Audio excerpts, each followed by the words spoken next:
But this is the first time I've ever heard that there's a need to condemn. And say, yes, but of course they're suffering, but first we need to condemn. Are we out of our minds?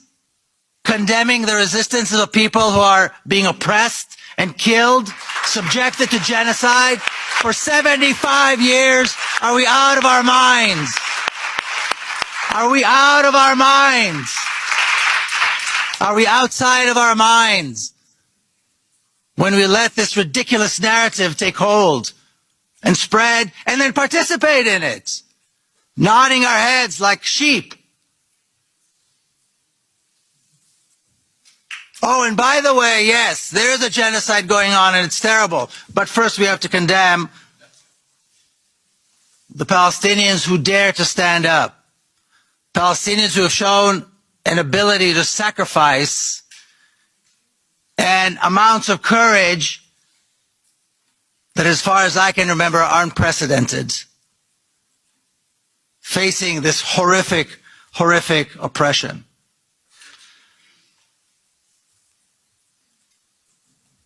But what are we really talking about? Again, we've heard lists and lists and lists of crimes committed by the State of Israel. Lists and lists of crimes against humanity. And there's always seems to me like there's a little bit of a sense of surprise, a little bit of shock, a little bit as though this was somehow not predictable. What we are seeing now in Gaza was not only predictable, it was preventable. And we did not prevent it. The previous massacre in Gaza was predictable too, and that was not prevented. And we can go on and on and on and on back 75 years. Because what could possibly be expected from an apartheid regime established after a massive campaign, open massive campaign of ethnic cleansing, massacres, and the beginning of a genocide that is still going on today? What could possibly be expected? That was the founding moment of the State of Israel. Close to 1 million people forced out of their land. God knows how many were massacred. And that was the beginning. That was 1948. So now we're shocked. All these lists and lists and lists and lists, there's nothing new about them. Except this time the numbers are higher. This time the numbers are, even by Israeli standards, it is shocking. But this was predictable and this was preventable.